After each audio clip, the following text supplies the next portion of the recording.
on the Texas A&M Sports Network. From Learfield, welcome to the Aggie Football Hour, brought to you by Capital Farm Credit, a leader in agricultural financing. Also brought to you in part by Coors Light, Choose Chill, and Gig 'em Aggies. 2024 Coors Brewing Company, Golden, Colorado. Celebrate responsibly. Rudy's Country Store and Barbecue. Visit rudys.com to find real Texas barbecue near you. Twisted Tea, hard iced tea for the 12th man. Please drink responsibly. Blue Cross and Blue Shield of Texas. Through it all. And by Capital Farm Credit. Together, we're better. Now, the Aggie Football Hour, brought to you by Capital Farm Credit, a leader in agricultural financing. Here's the voice of the Aggies, Andrew Monaco. Howdy, Aggs, and we welcome you back to Rudy's and the 2024 football season. It's the Aggie Football Hour with Mike Elko. It's presented by Capital Farm Credit. Howdy, head coach of the Fighting Texas Aggies, Mike Elko. Yeah, I got to go howdy to the room. I appreciate everybody coming out tonight. This will be forever the first radio show I do as the Texas A&M head football coach, and so I appreciate everybody coming out tonight, everyone that's listening out there. We just bring your closest friends, and on Saturday they're going to have 100,000 more with them. For sure. Notre Dame. For sure, yeah. I think we're going 107, 108 this weekend, so we're fired up. And you're not talking temperature either, No, right? No, it might be that too, but no, I think it was the second largest student poll ever, and students are fired up. We brought some pizza out to them the other night, camping out there, and got them excited. And so, we're expecting an electric atmosphere Saturday night for sure. It has to be so a combination of heartwarming, Coach, and for players knowing who they're playing for when they get to go out the ticket poll and share. I think Trev Alberts told us there was tacos and you guys did the pizza, and it was breakfast, it was lunch, all that time. It has to be something and an impact on the players. Yeah, for sure. And I think one of the things we've really tried to be deliberate about in the last 8 months is integrating this team into the Texas A&M community and the university. And I think that's something that we believe in wholeheartedly, and we understand the place football plays on this campus. And obviously, our kids are a big part of that, but they're also students, and they're also part of the Texas A&M University community. And we want to embrace that, and we want to be part of that. And whether it was big event in March, or you even had that kind of community service during camp, didn't you? Yeah, we did. We were able to go out and do some things and get people around, and I just think that stuff is critical. And I think what it does is it keeps our kids grounded. And I think the more they can understand what really is out there, how blessed and fortunate they really are. We ask a lot of them, for sure, and being a college football player these days is not easy, but in the grand scope of life, it's not that hard either, right? And we want to make sure they keep that in perspective. You mentioned 8 months ago. Here we are, 8 months later, and now you're a couple of days from kickoff. It went quick.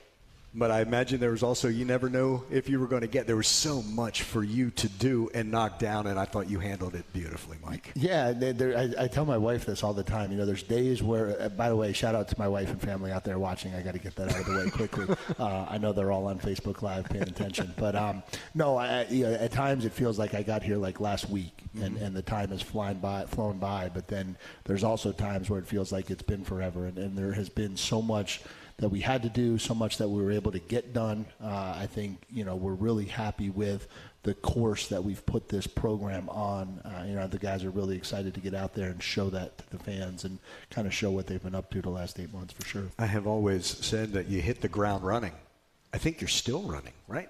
Head coaches are always running when it comes to having a team of your own, is it not? Yeah, so I'm blessed because this is my first year. I think I have a record of that. And so when we did this the first time, I did this for the first time back at the University of Richmond in 2004. And we kind of started talking about, okay, when you're in a first year with a new head coach, it probably takes you until about signing day the next year before you actually get any type of caught up, and then you just become a crazy head coach, right? But until signing day comes in December, you're running and racing to just play catch up to everything you're doing. And so it's nice now that the focus is football. The focus is to get this football part of this thing up and running. But, you can't lose sight of us still trying to build this program into, what we want it to be and ultimately what the fans expected it to look like. We've just gotten started in the Aggie Football Hour with Mike Elko, presented by Capital Farm Credit. A reminder to the 12th Man Foundation, the official fundraising organization and ticket provider for Texas A&M Athletics. Support a 75-year legacy and help shape the future of Aggie athletics by donating today at 12thmanfoundation.com. We'll take our first break and come on back to Rudy's 504 Harvey Road here in College Station for the Aggie Football Hour with Mike Elko, presented by Capital Farm Credit. This is Aggie Football from Learfield.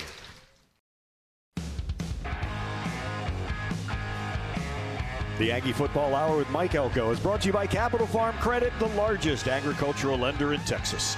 Capital Farm Credit, together, we're better. We've already started checking in. Gilmer, El Paso, and Belton, and Kimberly on Facebook says, I'm so excited about the Elko era. You got your own era. That's nice. Yeah. Wait till you see my wife's sneakers, by the way. So this will be something to keep an eye on. So she's got the new Adidas-made Elko era shoes that she'll be debuting Saturday night. So that's something to keep an eye on. Yeah, they'll be impressive. So we are behind the mic, and we do that. Now, we also have this in our booth, so she may have to come in the booth and show them off. Yeah, we can figure that out. We'll figure out a way to get those. Or maybe I'll bring them to the radio show next week, and we'll kind of show them to everybody that way. Oh. I don't know. We'll have to see. That's a lot of responsibility. We're going to have to ask Brandy to help out with that one. Oh, we can do that. We can definitely do that. You go through camp to practice and then a practice week. It's kind of an evolution, is it not, Mike? Camp is very different from practices and week to week, isn't it? Yeah, for sure. And so I think we kind of went all the way to last Friday. Last Friday was when we really transitioned. And I think when you're a new staff, it's really important to kind of get that flow of practice before you get into game week. And so Friday, Saturday, we went through what are our heavy days, like a typical Tuesday, Wednesday practice, and just got the kids used to how we do it, what it looks like, what it feels like. And so that got us 2 extra days, and then gave them Sunday off, came back Monday to get into a normal game week rhythm and routine. And I think the biggest thing at this point that you're fighting is just the kids so badly just want to get out and play, right? And there's still a big piece of the preparation process that we have to stay focused on and stay true to as we're going through it. And so it's just kind of every day constantly reminding them, like, I know you want it to be Saturday kickoff, but today's Wednesday. Today we got to get the third down game plan down. Like, there's things we got to do before we get there. But kids have been great, and they've been working hard, and so we're excited. The one word that jumps out at me throughout camp and all this time, and I think it's going to continue throughout each of the weeks, compete. Yeah. It's nothing but competition out there, is there? No, and that's what you want. And I think one of the things that got lost a little bit in what we did in the transfer portal was, everybody just wants the stars or who are these big name superstars. But like, to some degree, a big part of what you have to build in your program is competition. And so, when you bring in 5 corners who have all played hundreds of snaps at the Division I football level, like, they elevate, right? They elevate their game, and it's the same thing across all the positions. And so that's what you want. You want guys out there, healthy for sure, but right. Competing with each other to drive themselves to become the best they can be. Yeah, that's you talk about those snaps, and that becomes important. I use the analogy from baseball. When you see the shapes of pitches for 3 years, I know the SEC is different from, say, the Ivy League or maybe another league. But to see all of that, does that apply also for football, to have all those snaps and all those reps at some level? Yeah, for sure. And I think if you look at the successful rosters, there's balance, right? You need elite talent. You need kids who are difference makers. You need kids who are those extremely high-level athletes, but you also need some glue guys. You need some veterans. You need some guys who can do things the right way consistently all the time. And I've made this analogy so many times in the offseason to our baseball team last year. When you looked at that lineup, you had 3 big-name elite hitters and 6 kids that were just phenomenally experienced Texas A&M fighting Aggie hitters, right? And maybe not the prolific guys, but each one of them played a huge role in our success and us winning football games. And I think that's a little bit of the shift that has happened in this new era of recruiting and how it all gets put together with the portal. You mentioned something very early, that the retention, everyone likes to focus on who's leaving a program, right? the retention rate was really high here at Texas A&M, was it not? Yeah, and you know, and this again, we don't talk a ton about the past, but you know, when we got here, there were a lot of kids that had kind of gotten in their mind after the last 2 years that this wasn't the right place for them anymore, and you know, again, for whatever that reason was, and I think the amount of kids we were able to convince to stay part of this, stay true to what they initially thought they wanted Texas A&M football to look like, to finish kind of what they started, you know, whether that's Noah Thomas or Bryce Anderson or Connor Wigman, and I think conversations with those guys every single day about, you know, hey, this is what it's going to look like. You're going to be a big part of it. You're going to be a big part of the foundation. And I think at the end of the day, when you look at the plus-minus ratio, you know, we did a really good job with the roster. The other thing that jumped out, you said this during one of the coaches' nights, that during the summer, during lifting, not a single player missed a single lift. That's impressive. Yeah, I don't know if that's fear of Tommy Moffitt or no. I think, yeah, I think we do a really good job with the messaging of how important it is to invest in the program, and I think that's something that we use a lot. The wording, like, in order to get the results that you want, you have to put in the investment through the off season, through the winter, through the summer, and a lot of times, you know, those are the things that nobody pays attention to, right? Those, I tell our guys this all the time. We're never going to put a Tuesday morning workout in July on social media. You know, you're not going to get any credit for this. You're not going to get any fame for this. But if you want to have all that success that you want to have in the fall, like, this is the recipe. And I think our kids have really bought into that, and Tommy obviously has helped and played a tremendous role in that as well. I call it the work in the dark because it is nothing that anybody sees except that player. But it's also a reason why a freshman blossoms as a sophomore, or a redshirt blossoms, because he put in all that time. That's really all the work that he has done. He's getting rewarded for all of that. We may not see it. Right. We'll see it on the Saturdays, though, when he's a different player. No, for sure. And I think, you know, again, these kids are such highly talented athletes nowadays. Some people get lost on the fact that they are still 18 and 19. And you know, from 18 to 19, you grow. And from 18 to 21, you should grow a lot. And the development within your program, even for the best of the best, it still has to be a piece of it. You know, and people always use this, like, weird word of, like, developmental program. Well, Texas A&M, well, yeah, we're not a developmental program. We're bringing in kids with a really high floor and a higher ceiling, but we still need to develop them. And maybe for some of them, that's just getting them to be a first-round draft pick, right? Maybe that's their ceiling and making sure that they reach it. But there still needs to be that daily progress of getting better every single time you go out there. You reminded everyone that Tommy Moffitt, the strength coach, is around the players more and hear him more than the coaches, so there has to be consistency of message. Yeah, for sure. And I think people, I said this a couple times in the offseason, but, like, people get lost when I get hired of, like, who's the offensive coordinator, right? And everybody wants to know who's going to call the plays, like, who's going to get out there and get to call the offensive plays, because that's, but, like, from my perspective as the head coach, I'm trying to figure out who's going to establish the culture. Like, who's the guy that's going to be running this thing most of the year? Who's the guy that's going to deliver the messaging? Who's the guy that's going to keep kids accountable, that's going to keep the discipline the right way? And I understand how important offense is. We're going to call really good plays, so I get that. But, you know, in order for those plays to work, it's a lot of that other stuff that becomes critical and what you do 8 months out of the year that allows the Saturdays to go well. When we rewind to 8 months ago, Mike, you had to be ready for an opportunity possibly somewhere. You don't know what's going to happen. But then, again, bringing in coaches, retaining players, portal, high school because of the early signing period, and you also made it a point reaching out that olive branch and welcoming the Texas High School Coaches Association. That was important to you, wasn't it? Yeah, I mean, we're still, you know, as much as this roster stuff is, you know, changing, it's still a high school basis, right? And we're in the state of Texas, which is the greatest high school state in the entire country, and we play the best high school football. And again, I've said this before, like, a part of it is recruiting, but a part of it is just who we are and where our place is in this state. You know, we're Texas A&M football. We're one of the flagship programs in this state, and part of that is a responsibility to high school coaches to be open, to be a provider, to be a group that they can come watch practice and we can support them. And I think that's just part of who we are, right? And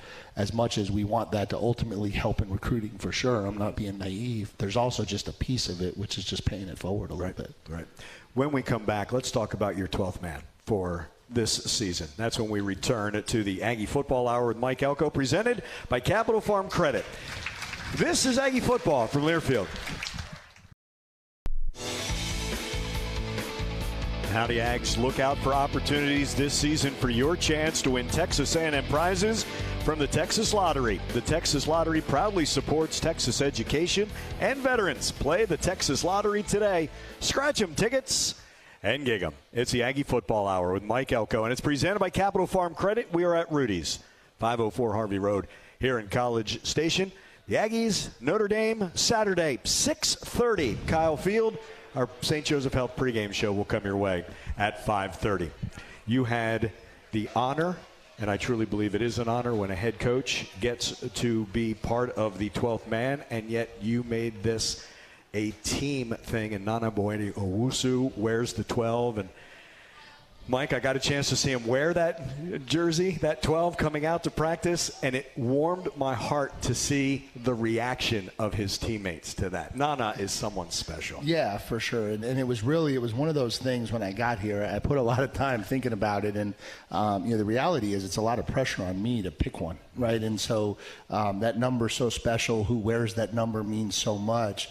I didn't feel like that should all fall on my lap. And so knowing how important it is, knowing what that number means to Aggies and Aggie fans all out there, we kind of came up with a group that we felt like would represent it. And we got it down to 4 guys, and Nana was obviously one of them. And then we just kind of put that up to the team and just said, hey, you guys know these guys. You know what they're doing when no one's watching. You know their core character, what it's really all about. You guys go ahead and vote. And he certainly received an overwhelming amount of the vote. And when we announced it to him, the crowd, the team went nuts. That was awesome to see. But then, when you realize what that actually means to our players, and the smile on his face that night at practice, and he just couldn't stop smiling. He literally didn't matter what we did. We could have done Oklahoma drills all night, and I think he just would have been smiling through them all, which it just was amazing to see. I really loved when he met with the media. There were so many people that he had to thank, but first and foremost, he said, without Terry Price, I'm not here. Yeah. And anytime you can invoke and I hate saying the memory of Terry Price, No. You know what I mean? But anytime we can talk about TP and the impact that he has had, but 12 feels the impact of Terry Price. No, for sure, and a lot of our kids do. And Yeah. it hasn't been that long, and we certainly miss him, and his legacy is so powerful around here, and certainly in that room, the defensive ends, and I got to spend 4 years with him and his wife and his 2 boys, and so, Terry's a guy that we love and will always love and will always be part of the Aggie family. Nana is that family is, you forget the impact of, yes, we're all, the 107, 108,000 are going to see the 12. But I think it impacts most his mother and father, because the story is absolutely something. No, for sure. And that's what this is, right? That's what Texas A&M is. And it's why we fought so hard for this walk-on thing to keep part of that as part of our program, because it's such a huge part of who we are. And, when you see what this means to him, to his family, to his mom crying on the phone when he tells her, and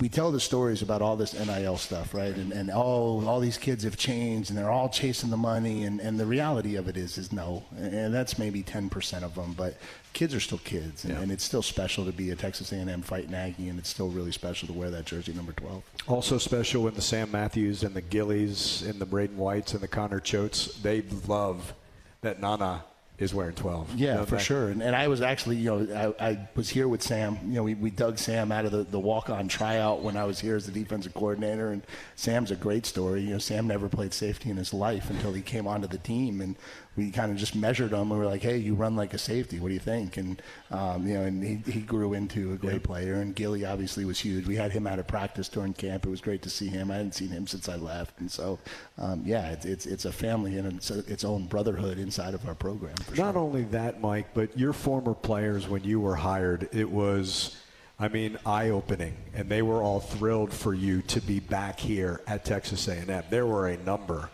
on both sides of the ball. That had to be gratifying to you. Yeah, I think that's what you want as a coach. You want to impact people's lives, and you want to feel like you're making an influence on them and an impact on them. And as a defensive coordinator, sometimes that's like a really loud, in-your-face, obnoxious type influence, and you hope that they see that the right way, and they do. And we had plenty of good memories and good moments, and I think a bunch of them are going to be back Saturday, and some of our NFL guys are coming back, and so that'll be great. And it'll be great to see a lot of those guys in person again. Great atmosphere. We'll have some questions. We'll preview Notre Dame when we come back to the Aggie Football Hour with Mike Elko. It's presented by Capital Farm Credit. Before we step aside, come visit Costa Vida in South College Station for Baja-style Mexican made from scratch daily. Serving breakfast, tacos, lunch, and dinner.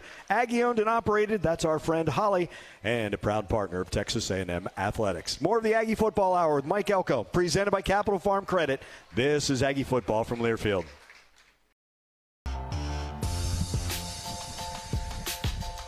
When you need a new roof or just have a pesky leak, you want to call on the winning team at Schulte Roofing, home of the bulletproof roof guarantee. Get the best. Visit SchulteRoofing.com. It's the Aggie Football Hour with Mike Elko, and it's presented by Capital Farm Credits. The Aggies Fighting Irish, Saturday, 6:30 at Kyle Field. Question portion of our show. And the first two questions come from Philip as well as Paul Lee. They are here. Chef Tay is here. Philip, when he asks a question, that means he got his homework done. But Philip is also playing football, wide receiver and safety. Ooh, I like it. I like it. So he's hitting you right out.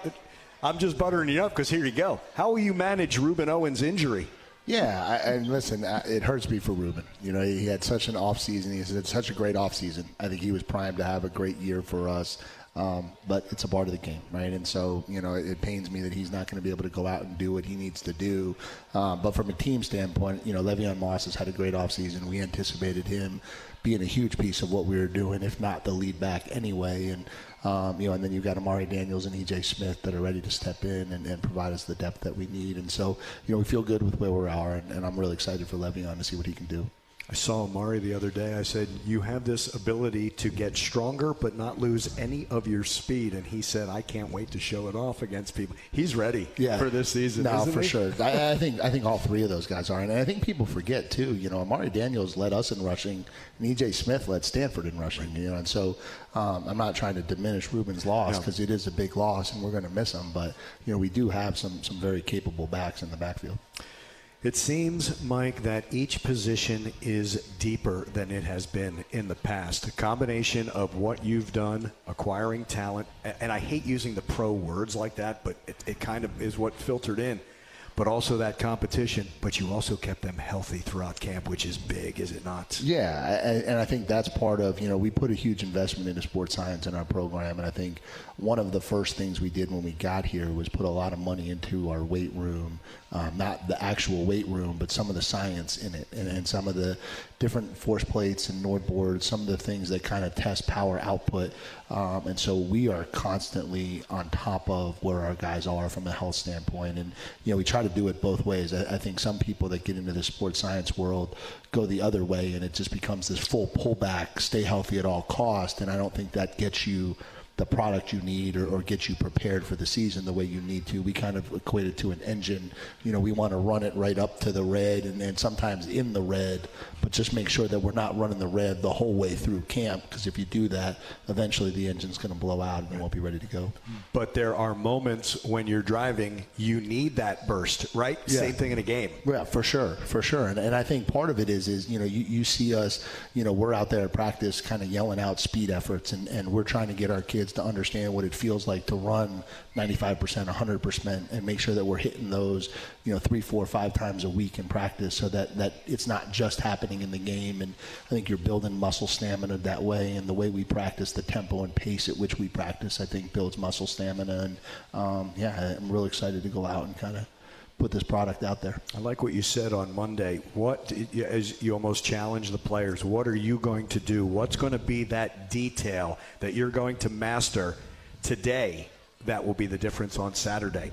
When you make it a bite-sized nugget like that, it makes it easier than, oh, we have to do all of this to beat Notre Dame on Saturday.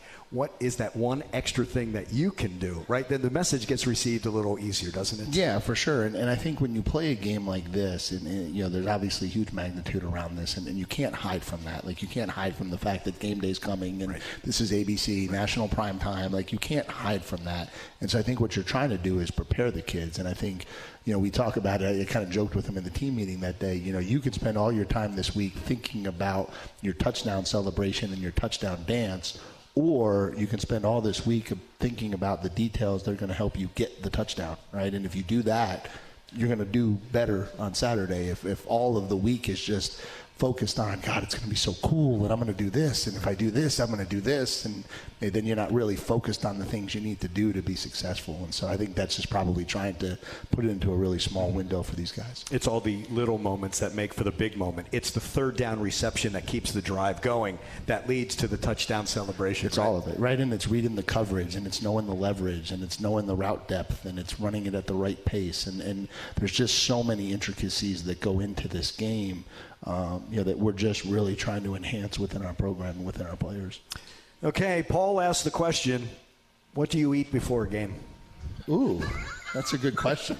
So we'll kind of break that down into the day. So we're going to play a 6:30 game. So I'm not a big breakfast guy. So the morning will be like a plate of fruit and a little bit of breakfast potatoes.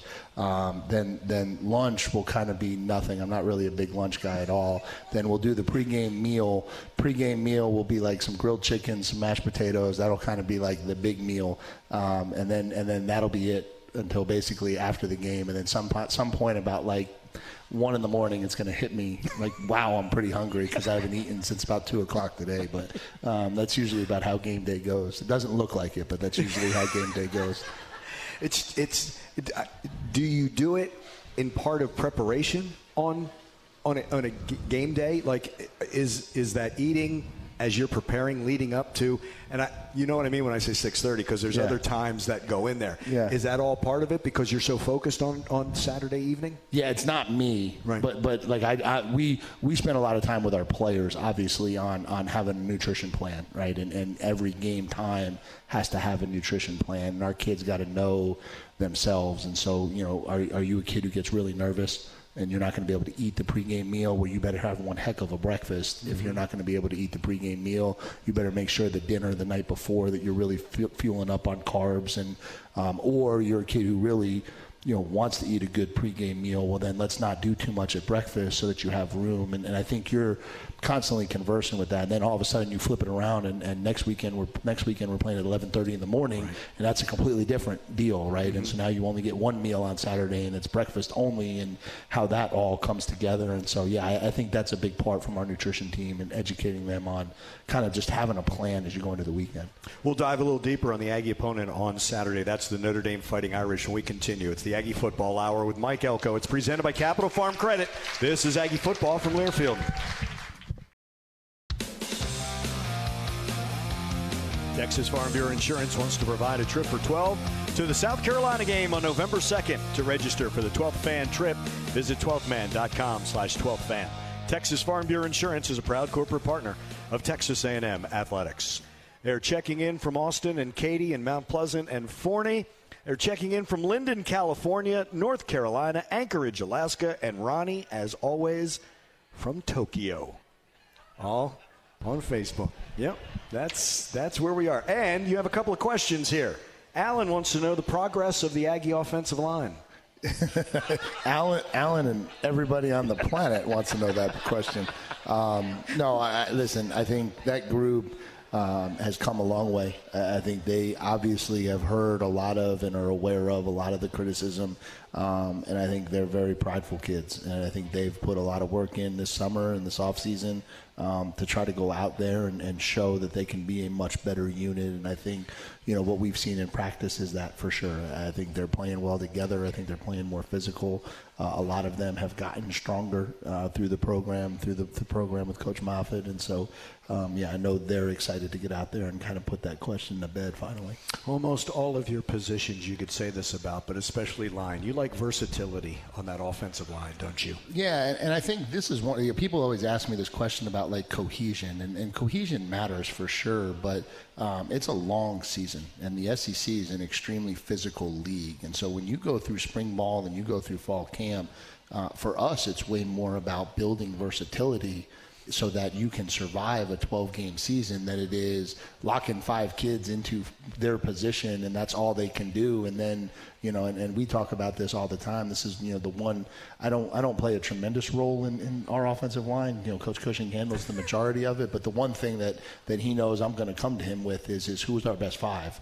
And our best 5 better be able to play together. And so we're never going to have a situation where someone's going to go down and then whoever our best 5 is can't go out there and play. And so I think that's a big part of it. And so we just kind of look at it a little bit differently in terms of what we're trying to build and how we're trying to build it. And then you get into game week, and then I think you start talking about cohesion and sliding guys into the spots they're going to be in Saturday night. Your best 5 on that offensive line has to go up against a very, very talented defensive line every single day at practice, don't they? They do.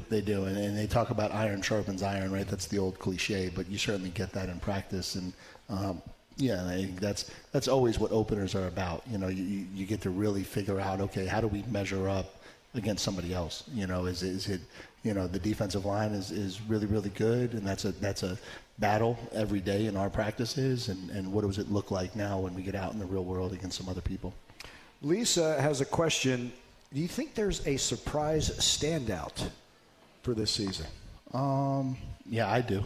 Okay. I do. I'm not going to say. Okay. But I do. It wouldn't be a surprise if I were to give it away before the season. Correct. But no, I think there's a couple kids that jump out to me. There's one at wide receiver. There's one in the secondary that I think are poised to have really big years that I don't think are getting talked about maybe at the level I think they should be going into this season. You talk about the secondary. Bryce Anderson moving to safety is going to be a big move, isn't it? Yeah, I think so. And for us, I think just maybe structurally we play a little bit of a different system and not better, not worse. But when we recruited Bryce, we had this vision of how he would fit this defense at safety. And then obviously, I had gone to Duke before he got here, and, Coach Durkin runs a little bit of a different system. And so, they kind of played him more at that nickel spot because that's how he fit into that scheme and that system. But I think we're excited, and I think Bryce is excited to kind of get back to, okay, this is how we envisioned you impacting the game and us utilizing you. And it's been a really, really good time for him to get back there and kind of re-educate himself on playing that position.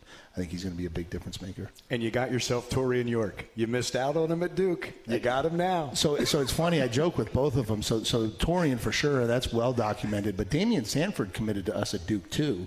And then he bailed on us also. And so, at one point, I had Torian York and Damian Sanford leaving Texas and coming to Duke. And Damian, long before signing day, he got into spring workouts going into his senior year, and he just exploded. And everybody saw what we saw. And and then Torian, obviously, a similar kind of deal. And so, I joke with both of them. I had to come all the way to Texas to get a chance to coach you guys. And I told him I'm going to sit them both on the bench just as retribution one day, but I'm kidding, of course. I would never do that. Maybe. You said one day. Maybe I would never do that. We'll see. We'll come back. We have one final segment of the Aggie Football Hour with Mike Elko. It's presented by Capital Farm Credit. Come on back with us. We're at Rudy's, 504 Harvey Road here in College Station. This is Aggie Football from Learfield.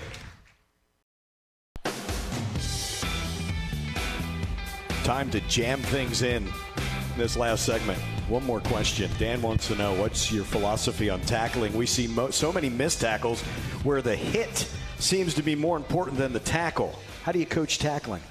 Get them on the ground. No, I think there's something to be said about that. Right? No, I think to his question, I think it's something, obviously being a safeties coach, that's probably a science of mine. And I think we talk a lot about hitting on the rise, wrapping up through the hips, wrapping up through the legs with the safeties, because I think one of the things that gets lost maybe for the fans is the backs in the SEC are not small. Right. And so sometimes when you've got these 195, 200-pound safeties trying to tackle these 225-pound behemoth running backs, you can go low, but there's a science to how you go low, and I think how you are still able to hit on the rise, accelerate your feet through contact, and wrap, I think, is really important. Saturday, Notre Dame, Mike, they're number 7 for a reason, aren't they? Yeah, I think so. No, they're they're a really talented football team, obviously, and the quarterback who I have I'll cut you off before you have to ask me about Riley. I've obviously got a lot of familiarity on him, and he's a talented player and a dual threat kid, and I think they're loaded on both sides of the ball, and it'll be a huge challenge, but one that we're certainly ready for. You said something Monday that I don't think people put in perspective. The thought being, Coach Elko knows Riley Leonard. Advantage Mike. You said advantage Riley. He's gone up against he's seen and the looks that he may see on Saturday. It really goes both ways. Yeah, and I think this is how I look at it as a coach. I can do film study and learn about every quarterback that I play.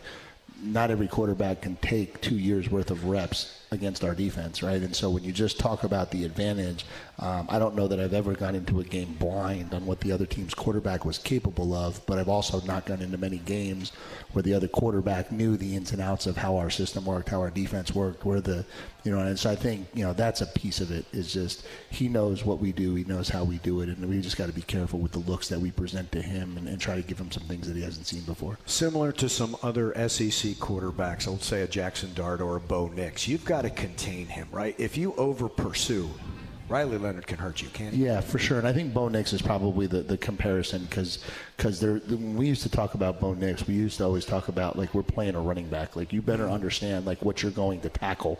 So as you get to him, it's not, we're going to lay out the quarterback. You better get ready to get your hips under control because you're tackling a running back. That's how elusive and thick he was. And I think Riley's got some of that. He's a much bigger kid than I think a lot of people give him credit for. And I think when he gets off and running, he's a mid 4.5 at worst kid running the football. And so, that's as much of a challenge as anything, is just getting your kids to understand it's not a quarterback that you're tackling. On their defense, Mike, and again, top 10 seems every single year, but whether it's Cross or Oben, who you know very well, Benjamin Morrison you brought up, Xavier Watts has been really good for them.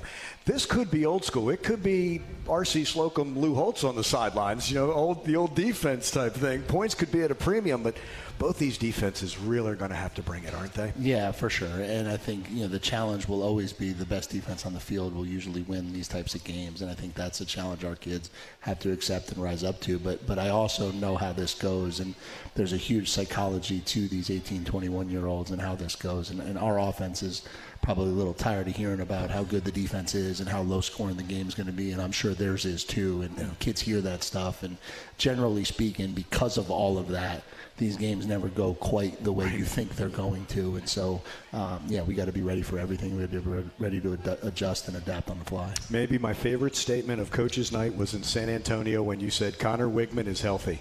Connor Wigman is healthy. I think that was, I think everybody wanted to know that all offseason. And I was trying to get everyone to understand coming out of the spring that, where you are in March isn't necessarily where you are in September. And here we are about to get ready for the opener. And he's had a great summer. He's at a really strong fall camp. He's really, really confident and comfortable in what Coach Klein's asking him to do, and I think he's poised to have the year everybody anticipates him having. Beat the hell out of Notre Dame on Saturday. We're certainly going to try. Thank you. Appreciate you. You bet. Thank you, everybody, for coming out. Have a great night. Thanks, and gig 'em. The head coach, Mike Elko, the Aggie Football Hour with Mike Elko, presented by Capital Farm Credit. On Saturday, it's the Aggies and the Notre Dame Fighting Irish. 5:30 with our pregame presented by St. Joseph Health. 6:30 will be the kick. Dave Elmendorf, Will Johnson, and Kevin Menchow, will be there. He's our engineer every Wednesday. He's our engineer every Saturday. Tony O'Neill, who produces Aggie Football, will be with us as well. We will hear from Nana Boedi-Owusu, the 12th man. During that pregame show, Will Johnson goes one-on-one with Nick Scorton. Dave will have his keys, and we'll talk with head coach Mike Elko just before the game. Again, that is Saturday, 5:30, our pregame show presented by St. Joseph Health. As I mentioned, Kevin Menchow is our engineer. Jeanette's here as well. Tony O'Neill is our producer. I'm Andrew Monaco. We thank you so much for joining us. The Aggie Football Hour with Mike Elko, presented by Capital Farm Credit. This is Aggie Football from Learfield.